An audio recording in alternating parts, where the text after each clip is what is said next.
This podcast is brought to you by the North Dakota Petroleum Foundation. From heating our homes and powering our vehicles to cell phones, clothing, and medical equipment, oil and natural gas makes everyday life better. North Dakota Oil and Natural Gas, advancing the possibilities. Learn more at ndpetroleumfoundation.org.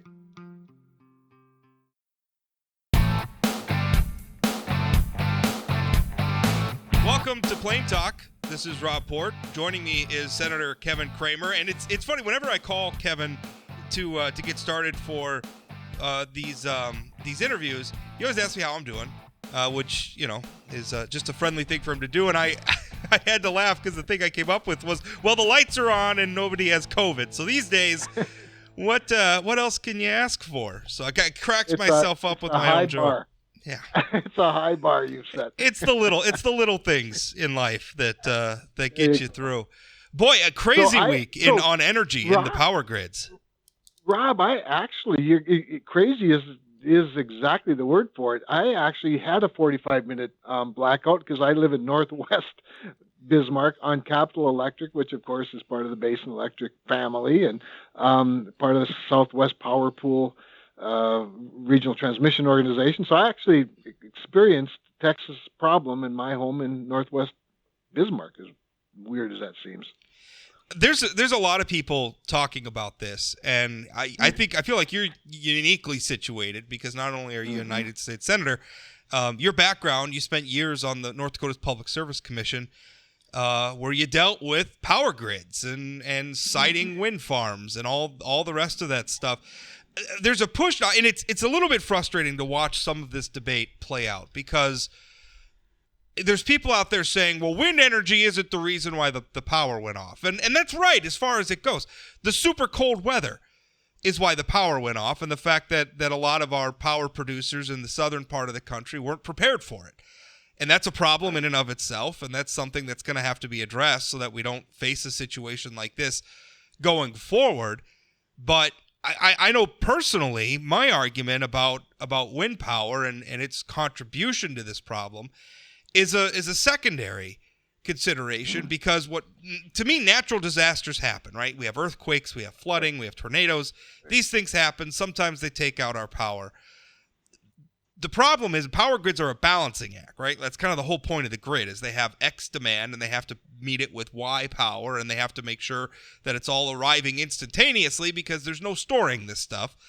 So as they seek, like if you have something, some event taking out power, then you want to count on your power producers that are still online to produce more and fill in the gap. Wind can't do that. To me, that's the argument against wind. You can't ask a wind turbine to ramp up power because it's only going to produce as much power as when the wind's blowing. So to me, when people are saying, listen, wind's a part of this problem, that's the argument we're making. We're not saying, well, wind specifically, we're not saying that coal didn't freeze up or natural gas didn't freeze up or nuclear didn't freeze up. We're saying that the presence of so much wind on our power grids has made the grids less resilient because it's replacing baseload power, and baseload power is a sort of power that can ramp up to fill in the gaps when you're having troubles on the grid. Am I right about all this, or am I just blowing smoke? You are 100% correct, Rob.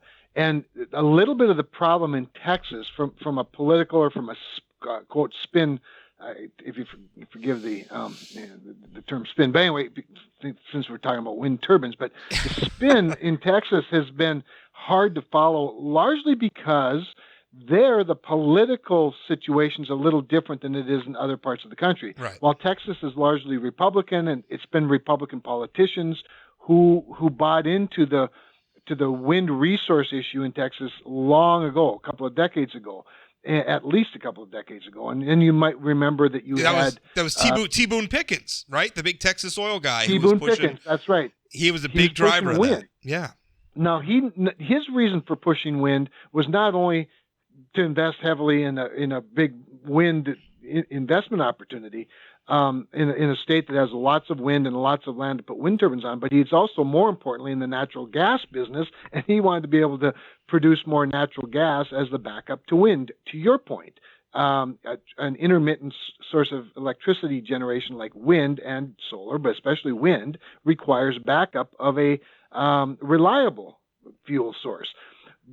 So you're exactly right that it's a matter of national policy, and the problem in Texas is it's hard to pick, who's telling the truth and who's not when you're blaming Republicans for something that Democrats generally have been guilty of from a policy standpoint. But one of the arguments, I think, the folly arguments in Texas is the left will say, well, it's not fair to blame the wind turbines because they froze, because it's actually the climate itself that caused them to freeze, the climate that led to these super cold temperatures, and so they froze, and therefore it's not the turbines' fault. And then natural gas pipelines also froze, so you can't, it's really natural gas's fault.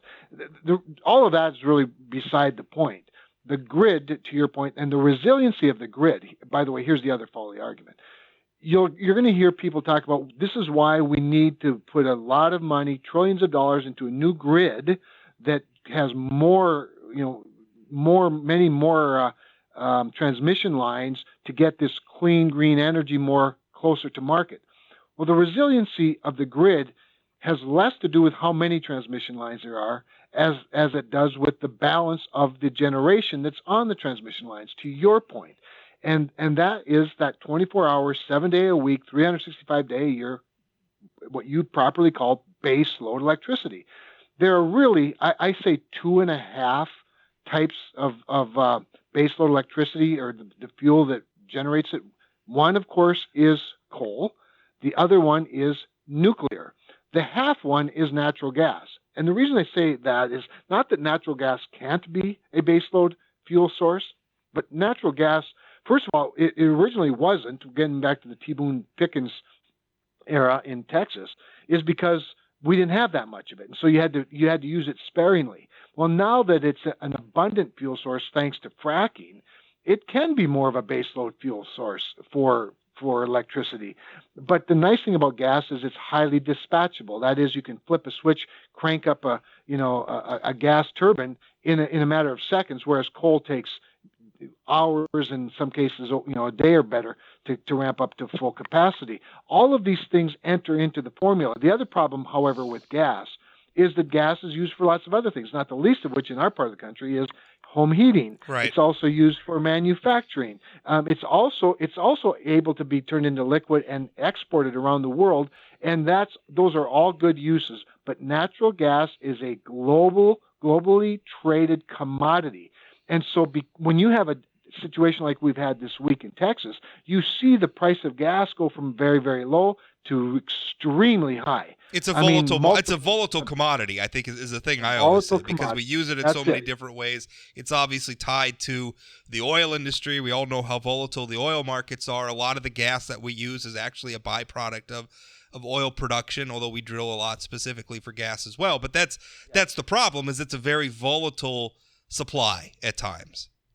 It is, and the demand for it is global, and it is instant. So for example, when you have a super cold time, and in a region or a city, Minneapolis is a good example, you only have so much gas capacity, you're stuck with making choices. So you curtail the gas going to people's homes to heat them and put it into an electric generation. And the good news is your lights are on. The bad news is your home is no longer warm. In a polar vortex, that's a big problem.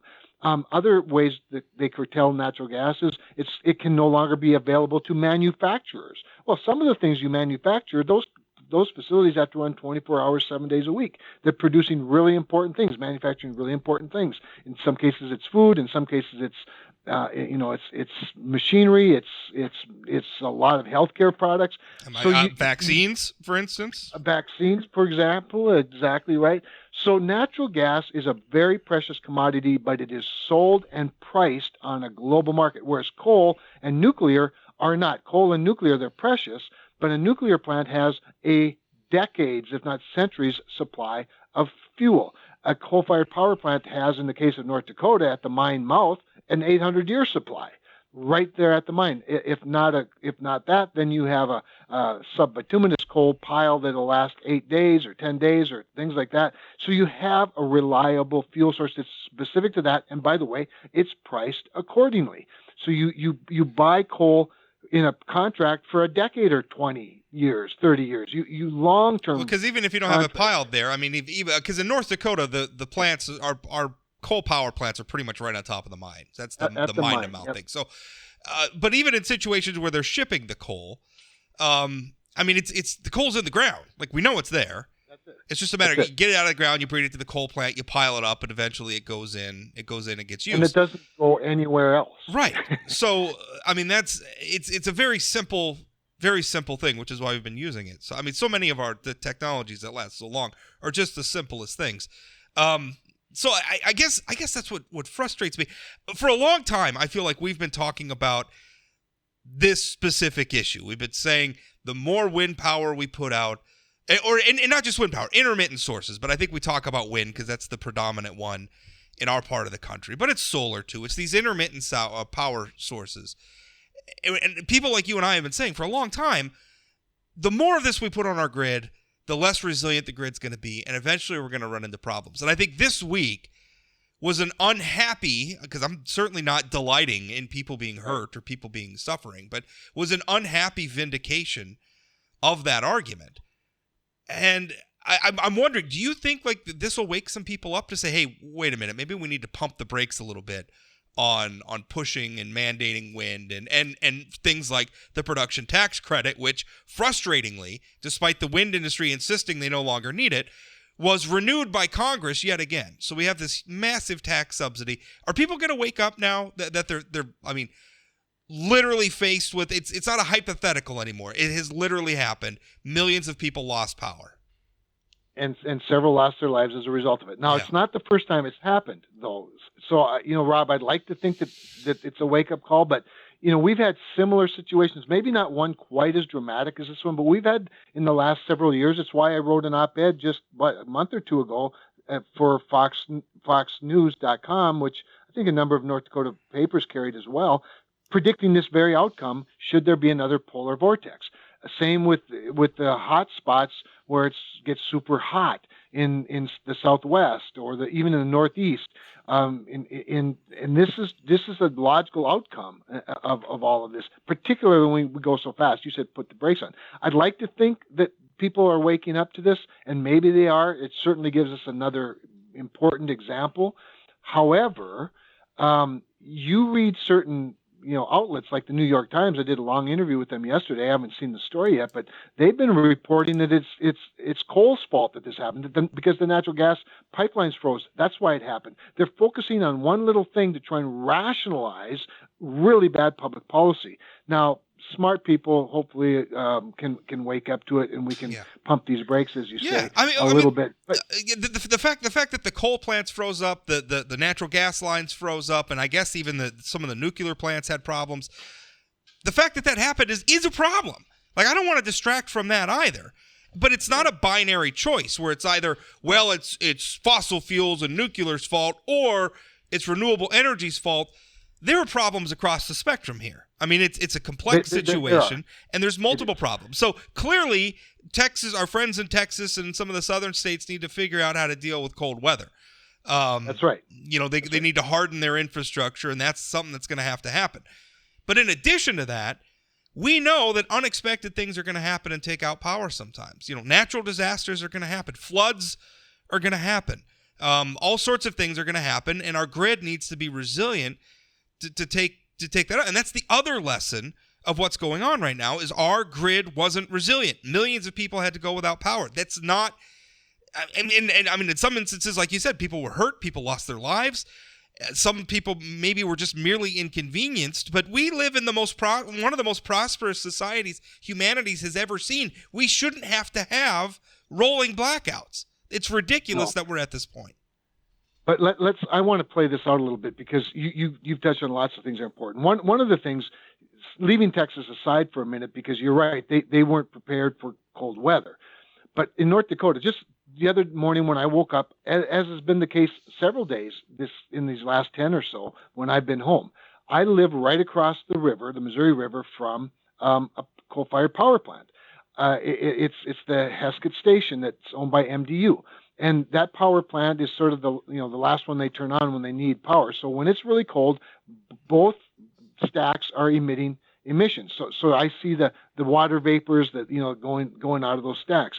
When it's really, really cold in the winter and really, really hot in the summer, that means there's a high demand for the electricity. Well, when it's 30 degrees below zero, like it's been a couple of days lately, not only are both of them going, but the emissions are going straight up in the air. What that tells you is there's no wind. So you take, for example, Texas claims to have 30,000 megawatts of wind capacity, but the wind doesn't constantly blow, and it's not predictable. In fact, what is predictable in our part of the country is the wind blows the least when it's really, really cold and when it's really, really hot. In other words, when you really, really need it. And that's why the capacity of the nameplate, as we call it, nameplate capacity, isn't what wind provides. Wind provides about 10 to 15% of that capacity because of the timing of when it blows and the intermittent nature of it, all of that. The other thing, though, I wanted, which means you have to have a backup source, which means you're paying for two generators rather than one generator. The other thing, to your point of grid reliability and resiliency in particular, and hardening the grid, in order for the grid to be as resilient as it would need to be for all of these intermittent sources, it means you have to have a whole bunch more of the grid. You need a transmission line from this turbine to that market, or from this solar farm to this community, and instead of a system that you can just always have going in its most robust fashion regardless. And so there's a lot, and that means it's going to cost a lot more money. Oh, and by the way, wind turbines require a lot of energy to create. It requires a lot of epoxy, petroleum products to make the blades. And then there's the disposal of all of it when they're done. It's the reclamation. I mean, the point that you were just making, I think, is really interesting. About that's one of the short of finding a way to store the power from wind energy, which we just don't have. Like the technology, I know they're doing research, and I hope we get there. It'd be wonderful if we could get there and we had that storage capacity. Battery technology is boring. I mean, we kind of take it for granted, but it's been one of sort of the marvels of human. If you look at like what we're doing on a smaller scale with like cell phones and stuff, the technology there is just fascinating. Right. We don't really have a way to do it on a large like utility electric scale. We're just not there. We're not going to be there anytime soon to have something that's cost effective and deployable that we can do it. So the other thing to make wind resilient, their argument is, well, the wind's always blowing somewhere. We'll just build wind turbines everywhere and connect them all up. But what does that look like for our society? And I say this like I don't want to have like the NIMBY attitude, right? I'm not some Kennedy who's getting upset because I like green energy, just not in my line of sight from my beach house, right? I don't have that attitude. If we need to build wind turbines, that's fine. I drive out in western North Dakota. I love looking at all the oil drill derricks and all that stuff. I think it's cool, right? Now, to me, that's humanity at work. So I don't have a problem with it. This isn't a NIMBY argument, but I'm thinking about the amount of investment it's going to take to build transmission lines, the amount of ground that we're going to have to disturb, the amount of wind turbines that we're going to, that's going to have an enormous impact on the American landscape to have that many wind turbines all over the place to provide resiliency through just sort of carpet bombing the countryside with wind turbines. I guess we could get there. That just doesn't seem practical to me. No, it isn't practical. And you're exactly right. One of the major concepts, one of the major characteristics of resiliency is redundancy. And so that's why, major cities are really important. To take a hospital or any other a military base, they have to have more than one source. In most cases, it's a generator. It's their own supply of diesel fuel with large generators that make sure that they can always keep the lights on. In some cities, you'll have what are called loops. And this is true of natural gas as well as electricity. You'll see, you drive around a city like Fargo or Bismarck or Minot, and you'll see a substation on one end of town, another one on the other end of town. All of that is to provide electricity or power or gas from multiple locations. So to deal with that on with a wind footprint, to make sure that lights can always be on, you're exactly right, Rob. First of all, you'd have to use your term, carpet bomb the country. And there have been a lot of studies done on this very point. I don't even know that there's enough land mass in the United States of America to put up enough wind turbines. And remembering the wind doesn't blow the same everywhere. North Dakota has not only good wind resource, we have wonderful ridges that just happen to run the right directions, and to take advantage of the prevailing northwest winds. And of course, the turbines themselves can turn, it rotates. So there's all of these factors that go into creating that redundancy that would be required to even get close to the type of reliability that coal, 24-hour days, 7 day a week, 800-year supply under the ground, at the mouth of the mine, available to go into a power plant. And here's the bigger question. This is what I try to talk a lot about. It's why I have a little different view on getting to the Paris Climate Accord. The innovators in the coal industry, it's the coal industry itself with appropriate policies attached, that has created less pollution. It's why they've lowered the emissions. It's why they've been able to greatly reduce sulfur dioxide, nitrogen oxide, mercury, particulate matter. It's because they've been able to take and invest some of their profits into cleaning up their own, their own generation. And if we kill them, which is what the Biden administration is aiming at doing, before they can, innovate to a cleaner form of baseload electricity, we will be doing great harm to our future and great harm to our economy. I heard somebody laugh or make a joke, and it wasn't that funny given what was going on. But I guess maybe sort of a gallows sort of humor. But essentially, that the politicians don't care about grid resiliency until the lights go out, and then all of a sudden everybody's talking about it. That's how this situation feels. And I'm not talking about you. You're somebody obviously who's worked, specifically with the grid. But in general, I think there's a lot of policymakers that just don't, and I think there's most of the public just don't spend a lot of time thinking about this stuff. It was remarkable. Well, I think I was one of the first in the region to start talking about, hey, the SPP is going to start, this thing that's going on in Texas is going to hit us too, because one of our power grids that serves the state serves Texas too. So, and then SPP came out. So I had a lot of people saying, well, are my lights going to go out? And just explaining to people, well, there's two grids. And then, people thought, well, yeah, but I'm not on Meso, I'm on XL Energy. Well, XL Energy is part of Meso, right? Like I don't understand people for not understanding. It's very complex, and you don't spend a lot of time thinking about it because we're spoiled rotten. We flip a switch and the lights come on. There's no question about it. But suddenly that takes away, and people are so. I guess I'm wondering from the federal level. I mean, what could be done next to stay? I mean, obviously some of this stuff is for a lot of excellent reasons is state level policy and should be state level policy. But from the federal level, how do we start saying, listen, we got to have resiliency here, and we've got to have some sense, because wind power is, and I'm going to go off on a rant. It drives me nuts. Wind power produces a glut. I mean, that's the other part of it, is we say, well, wind doesn't produce a lot of energy when we need it.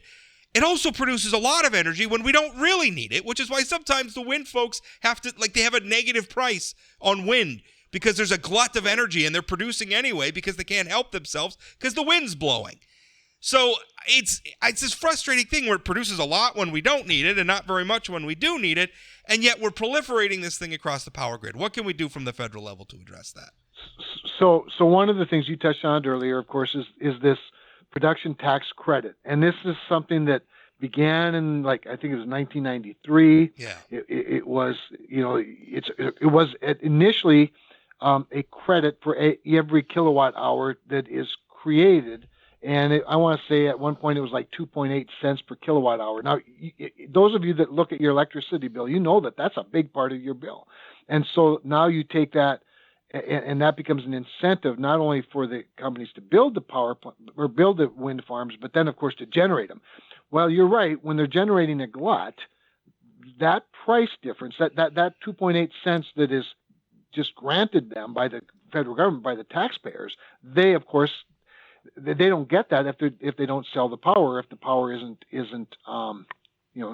credited. So what happens in situations like that is they'll pay a utility 1.8 cents to take the electricity from them, and consequently they get 2.8, so they're making a penny off it, but none of it's from the consumer because the consumer doesn't need it. It's that screwed up. These regional transmission organizations, and I was on the commission, the Public Service Commission, Tony Clark and I and Susan Weefald, when they were creating MISO, the Midwest Independent System Operators, and the Southwest Power Pool, and I was so confused, Rob. At the beginning, I thought I'd made a mistake taking the job.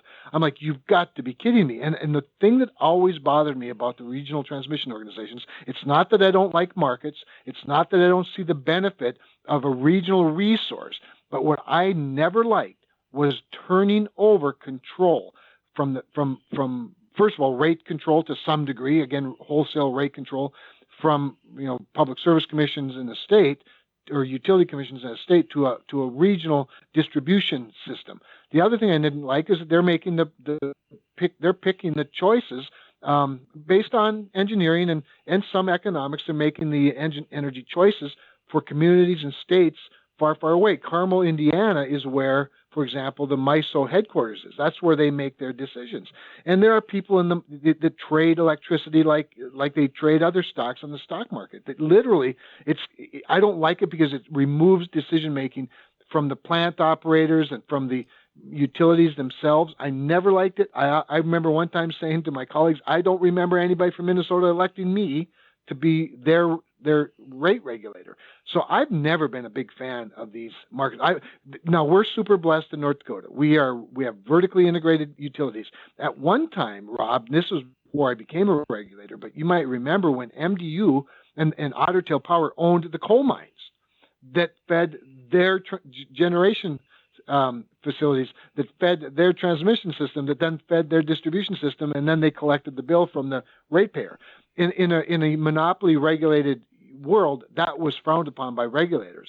But I'll tell you what, I'm not so sure that good regulators working with good utilities can come up with a far better system than what we have now with where we've turned control over to these regional and national organizations. But in terms of what we can do at the federal level, one thing I did do for over a year in the Senate was I held up not one of Barack Obama's, but one of Donald Trump's Federal Energy Regulatory Commissioner's nominees for over a year in the Senate for confirmation. I just wanted better assurances that he wasn't going to treat baseload electricity, or that they were going to properly value baseload electricity. And to his credit, he's been pretty good on the topic. Some of the predecessors, not so much.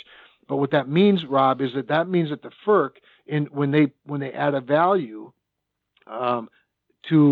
they add a value to baseload, that 24-hour, 7-day-a-week availability, rather than just the cheapest generation on the wire. There's got to be some value for that baseload electricity, and that value has to be reflected in a wholesale price scheme. Otherwise, there's no incentive for anybody to have a coal. Well, they're different products. I mean, they're all electrons, right? But they're different products, really. Wind-produced electrons are not the same product as coal or nuclear or even natural gas. They're just not, because you can't just call them up when you need them. It's just because it's a different price, we can't treat these things equivalent anymore. So to me, I think that seems like the sort of two-prong plan is, one, let's make sure that we're understanding the difference between baseload electrons and intermittent electrons. Yeah. And then also, let's get rid of the PTC. And by the way, why does that keep getting renewed? The wind industry says they don't want it, but magically somehow it just appears in the end of the year bill and it gets renewed. So that's the problem. We haven't had a real hearing, a real honest discussion or debate about the continuation of the production tax credit. It's one of those party favorites for somebody. Usually it's a leader or a senator, a chairman, somebody that comes from a state that doesn't have coal or nuclear, but maybe has a lot of wind. And so it's a gift. And they keep slipping it into much must-pass legislation, like usually the year-end spending bill or a tax extender package that includes a lot of popular items. And, of course, it keeps the swamp monsters, the lobbyists, in business, because that means every year they can go lobby their favorite members of Congress for this thing to be included for one more year. It absolutely has to stop. As you know, Senator Hoeven and I, we threw a rather significant, highly public stink in this last go-around. Actually held up the bill, had an amendment vote, required the vote to take place on the Senate floor before we passed the final bill. So we just have to, stay at it, Rob. Now, here's the other thing to remember, though. Even if we ended it today, much of the damage has been done. You're right. The industry says they don't even need it anymore. So it's really just gravy, and it's sickening to me. But every year it's extended, and why a 1-year extension matters is if you fall under, you have a new wind turbine or a new wind farm, and you fall under the production tax credit that year, you get it paid for 10 years. Yeah. It's not like a 1-year and out deal. It's a 10-year long credit. So it's a very, very high end expensive deal that the taxpayers pay, and it's time for it to stop. Is all I can say. Let's talk about your colleague Ted Cruz. He's getting, and this is a more political type thing, but he's a lot of people are piling on him. He decided to take his family down to on a vacation to Mexico. I guess he has now come back, but you had people protesting. The thing that drives me nuts about this, and Ted Cruz is whatever. He's accountable to the people of Texas. If they don't like that he decided to take a vacation in the middle of that, maybe that's appropriate. I don't know.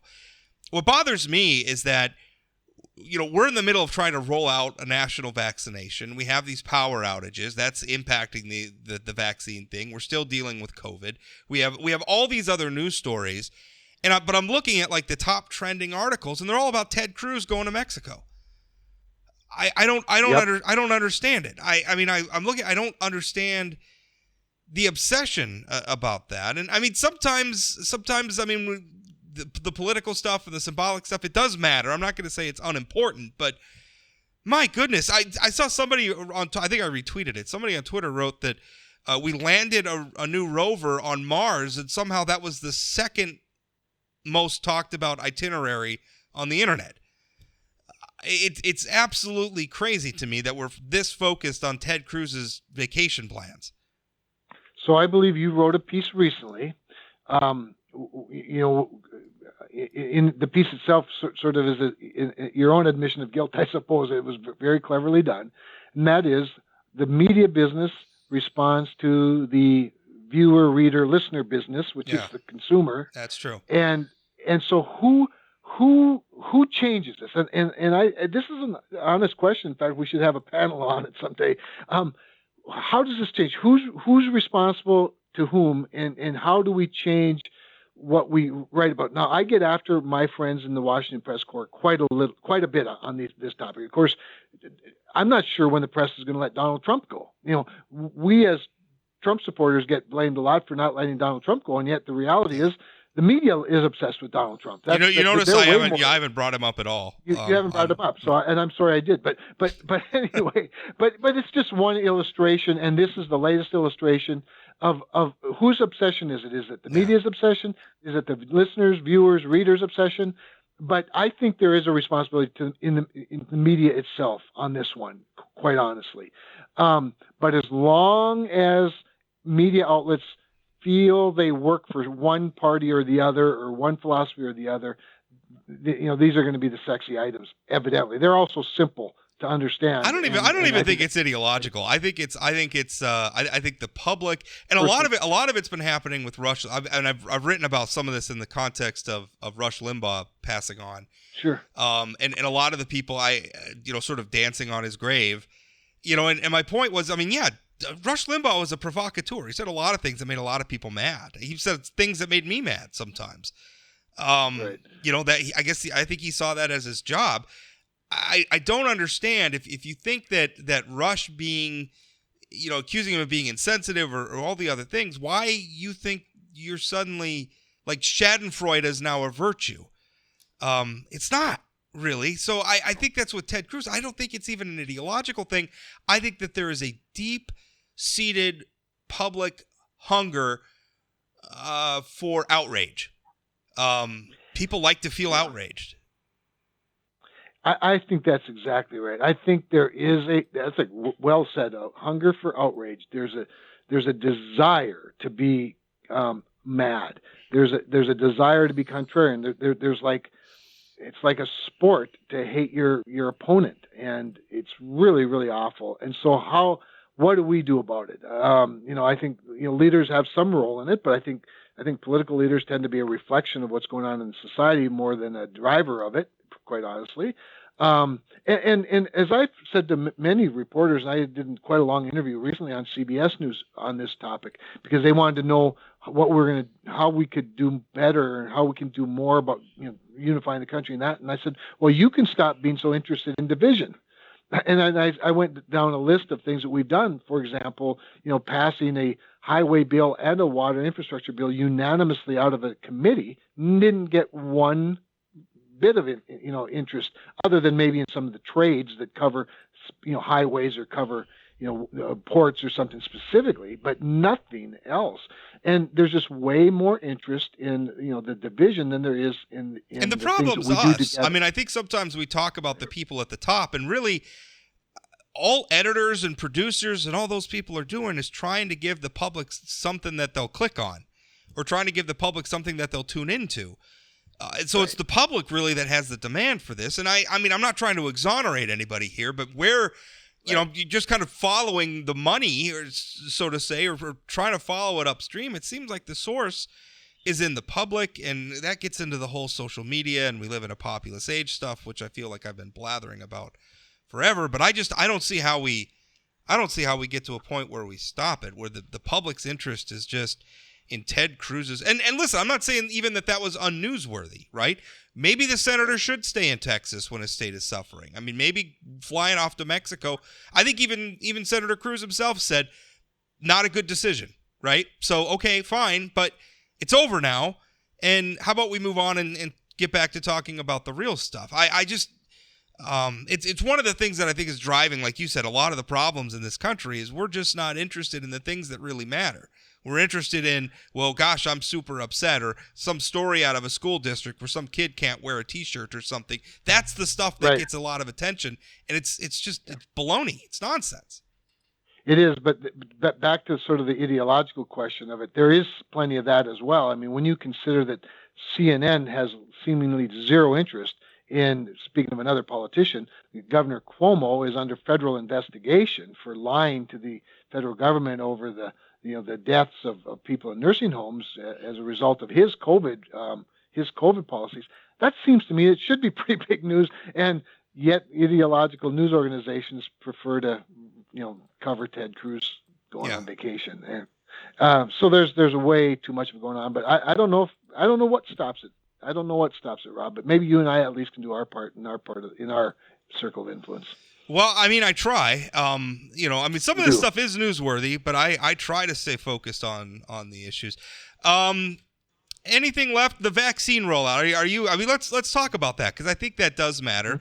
A lot of that is state-driven policy, but the federal government has made a lot of money available. One thing that really interests me is seems to be a big gap between the amount of vaccines that are being manufactured and the amount that are being delivered into some of the states. I have a feeling, and again, this is kind of state-level policy, but I have a feeling, I think sometimes we're getting a little too cute with these restrictions on who can get the vaccines. I mean, at some point, I think if we're and this hasn't been a problem in North Dakota, but in some of these states, a vaccine shot in somebody's arm is doing us a hell of a lot more good than it is sitting in a vial on a shelf somewhere. I want to protect our most vulnerable. I think that makes some sense, but at some point, we just got to start getting shots in arms. No question about it. And I'm far from an expert.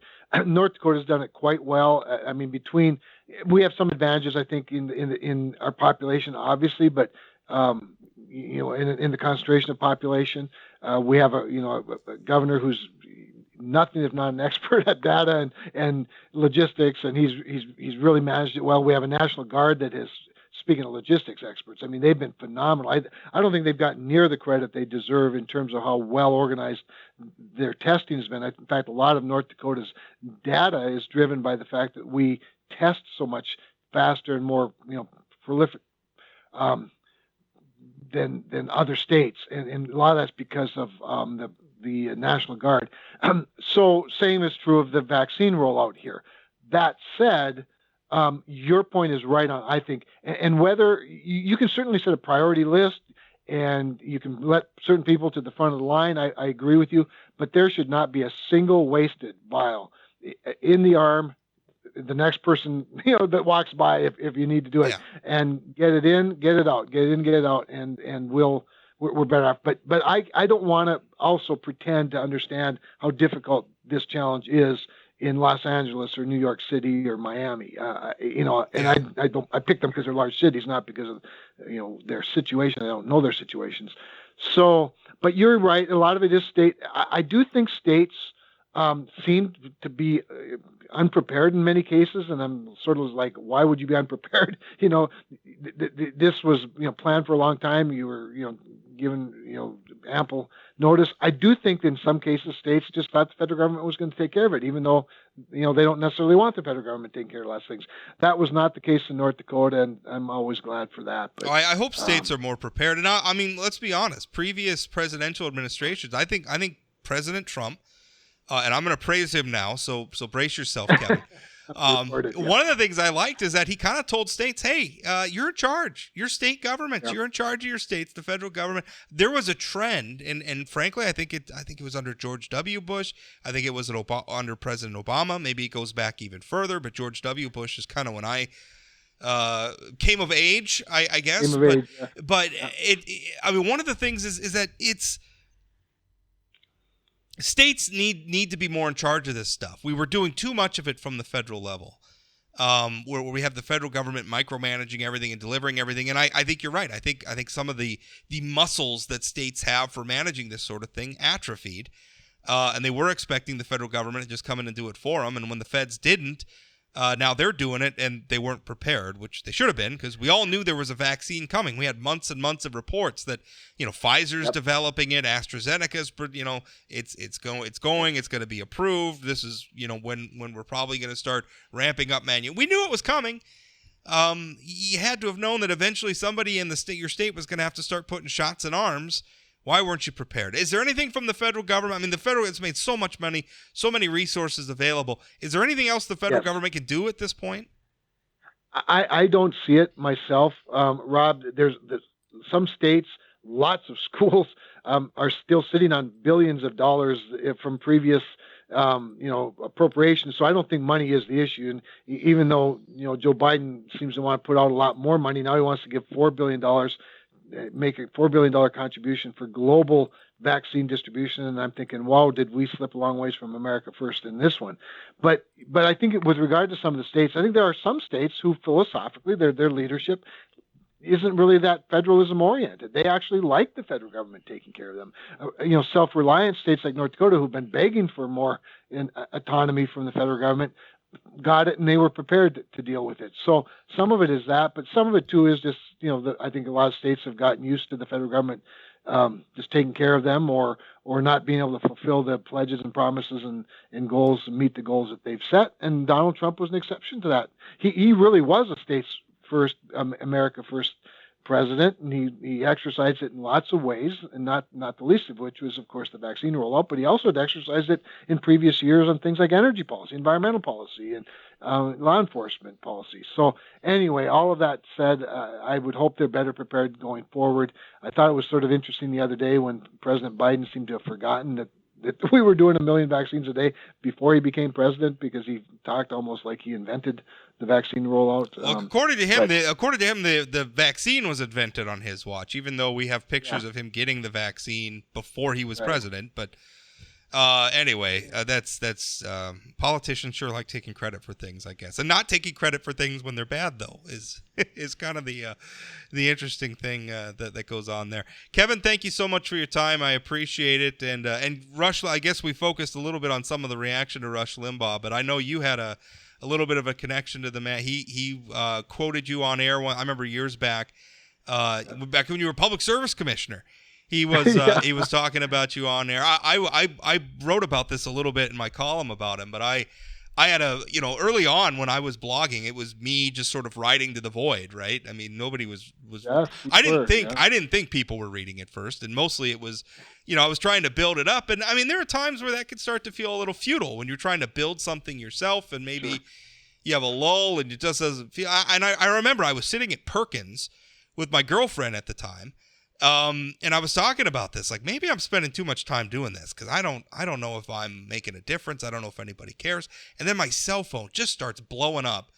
And Rush Limbaugh, for some reason, I have no idea, like a bolt from the blue, had read one of my posts on air. And I had so many people calling and everything, and it showed me like, wow, a lot more people than I realized are paying attention. I mean, that was a pivotal moment for me in my career, and it came from Rush Limbaugh. I know he could be bombastic and a provocateur and all that stuff, but a lot of the people I talked to have met him personally, have dealt with him personally, said he was a good and kind man. I never met him. I always wish I could have, but everything I've ever heard is he's downright shy, from what I understand, and that's not uncommon for big personalities, big on-air personalities. Yeah, you're talking to somebody here who likes to hide behind his keyboard. Like I don't. Yeah, I mean that's me to a T. Well, you're in the right line of work, and you're right.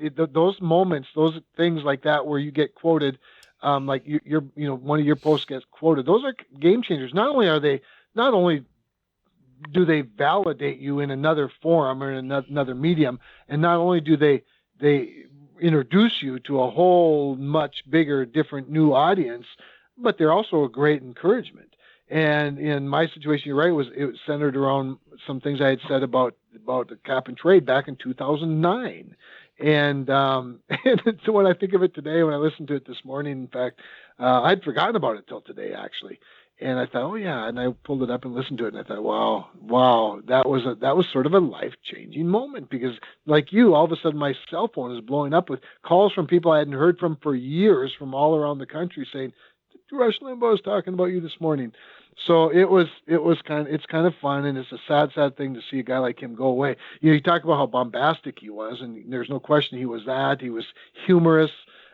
He'd gotten to a point where he was so big, he was like too big to fail almost, and so he was able to be a little more bombastic, and you might even say reckless in some of his rhetoric. And yet he always did it with a humorous edge to it. And he never took himself so seriously that he couldn't be made fun of.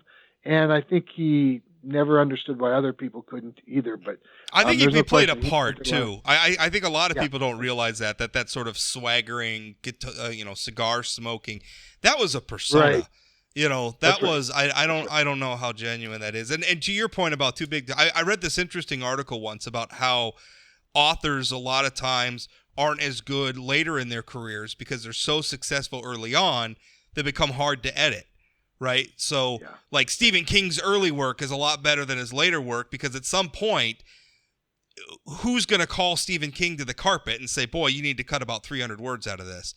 No, you can't do that because he's Stephen King and he'll just take his business elsewhere, right? I mean, so I think there's some of that goes on with everybody. So hopefully you and I will never be too big for other people to edit us. You and I are married. That'll never happen. That'll never happen. All right. Well, Kevin, thanks for your time. I appreciate it. All right. Thanks, Rob. Bye-bye.